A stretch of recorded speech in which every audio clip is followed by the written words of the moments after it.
Is clutter making your life harder than it has to be? Do you have more stuff than space? Are you looking around all the time feeling like you're behind because of the chaos? If that sounds like you, and you want to think about this for a few minutes, and you're interested in some strategies to help you overcome this hurdle in your life, welcome in to your daily dose of Dawn at Dawn, videos designed to expand your thinking. I'm not a doctor or a mental health professional, but I am someone who was a borderline hoarder and became a minimalist.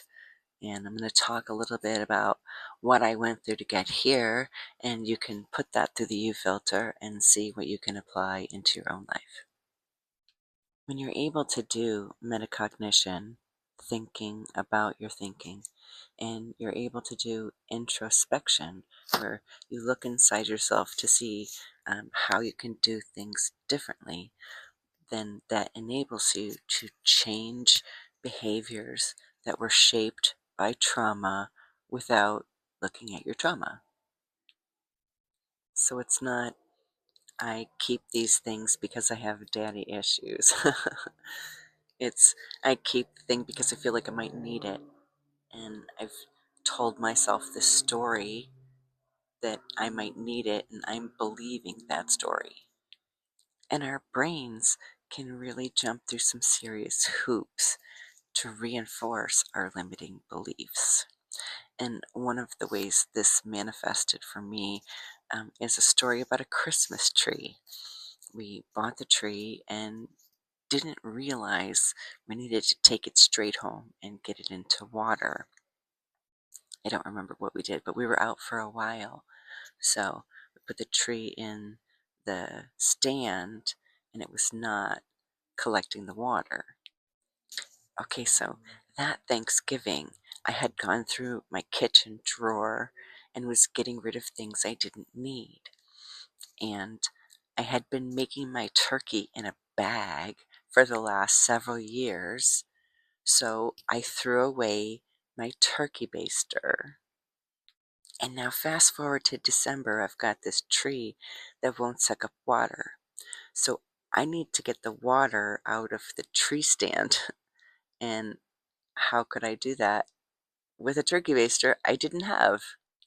This was over a decade ago now, and I did come up with another solution.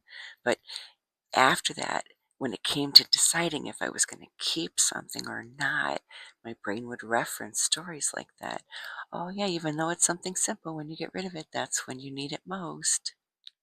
And looking back at the ridiculousness of that now, like you can get a turkey baster at the dollar store. It's not a hard to obtain item. So if clutter is an issue for you and you're saying things like, I just don't have time to go through the stuff, then realize that you might be avoiding something. And one trick that I would do is tape up the box and stick it in the garage. And if I didn't touch it in a year, I just threw it out. And the harder that sounds to do, to just throw it out, the more attached to things you actually are. And attachment to things isn't necessarily bad. I mean, we like our stuff. The question is, if you lost it all, would you still be okay? Like, how attached to it are you? One of my clients said someone was going to help them go through their stuff, and they said, just let them go through without you. And they had a lot of fear over that. And one thing that really helps me is just imagining that all my stuff was lost in a fire, and it helps me detach from the item.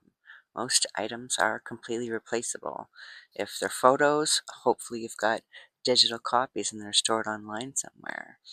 But we can't take any of this stuff with us after this earthly experience. Like literally nothing comes with us.